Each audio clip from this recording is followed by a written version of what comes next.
Bismillah ar-Rahman ar-Rahim. Your Excellency, ladies and gentlemen, good morning. I want to start by extending my sincere congratulations to the Indian Global Forum and the World Government Summit for organizing the 5th edition of the Emerging Economics Forum. This important gathering of decision makers, business leaders, and investors plays a crucial role in shaping our economic future. It is a privilege to speak to you today on a topic of profound relevance, unlocking the potential of emerging economies in a dynamic global landscape. As the global economy undergoes a rapid transformation, emerging economies have a unique opportunity to leverage innovation, enhance infrastructure, and drive inclusive growth. However, realizing these potential requires strategic policies as well as actionable solutions that address current challenges while taking advantage of new opportunities that are emerging. Today, emerging and developing economies navigate a complex landscape shaped by geopolitical tensions, trade disruptions, and eroding confidence. Climate change-related disasters are worsening economic vulnerability, also threatening food security, and causing a significant loss in vital sectors like agriculture, for example. Your Excellencies, ladies and gentlemen, as a leading regional institution in the Arab world, we at the Arab Monetary Fund observe pressures across all our member countries. These include high debt, weak growth, geopolitical risk, regional conflicts, and climate-related shocks. Financial needs are increasing, whether for oil-exporting nations undergoing major economic transformation and economic diversification, or oil-importing countries striving to improve infrastructure, growth, as well as quality of life. Your Excellencies, ladies and gentlemen, I will explore 3 key strategies in my speech that can enable emerging economies to achieve inclusive growth and build resilience.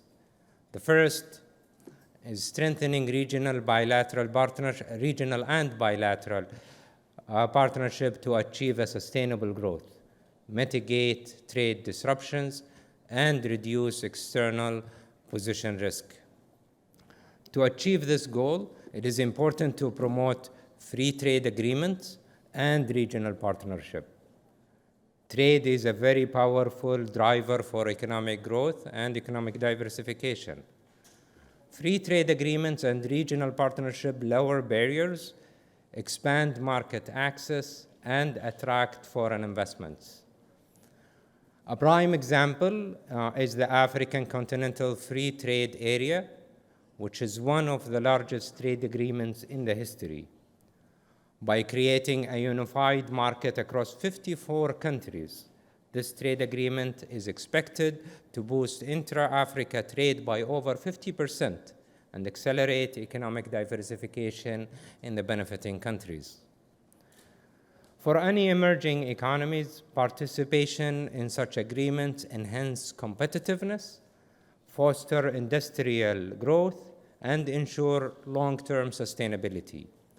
In addition, these agreements help mitigate trade disruptions and reduce external position risk, thereby reinforcing economic resilience and integrating these countries into the global trade network.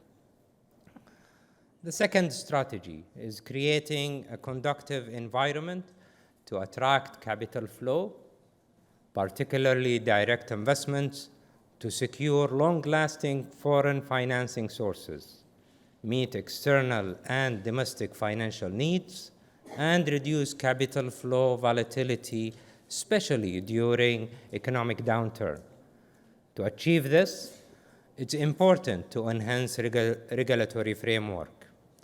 A robust regulatory framework and environment is essential for attracting foreign and domestic investments alike, ensuring transparency, and also aligning policies with international standards.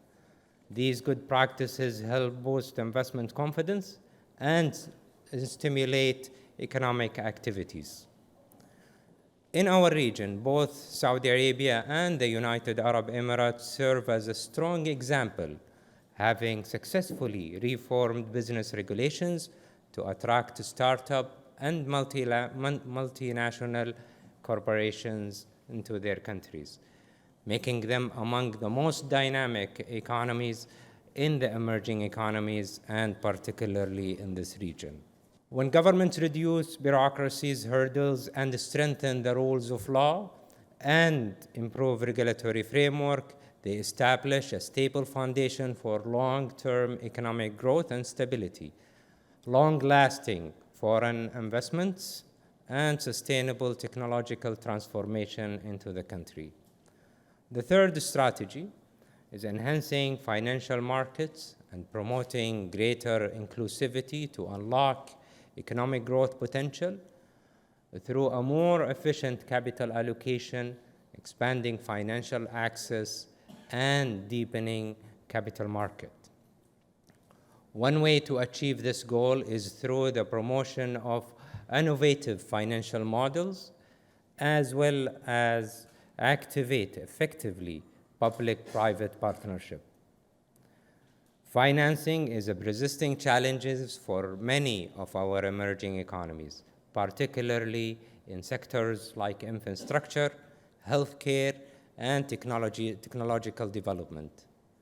Public-private partnership offer a viable solution, enabling governments to leverage private sector investments as well as expertise to execute large-scale projects.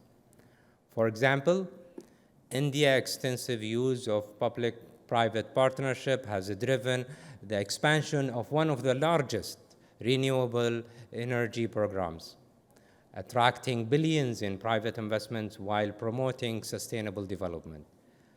By shaping financial risks and leveraging efficiency, public-private partnership ease government fiscal burden by promoting the private sector and accelerating progress.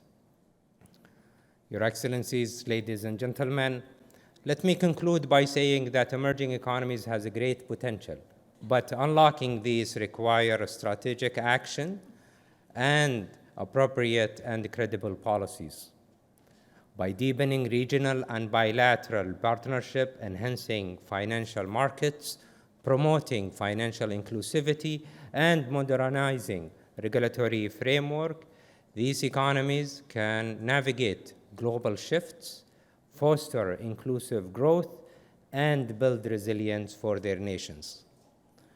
I wish all the panelists and participants an insightful discussion today, and I look forward to a continued collaboration in advancing economic resilience, financial stability, and sustainable growth for our region and our populations. Thank you very much. Wassalamu alaikum wa rahmatullahi wa barakatuh.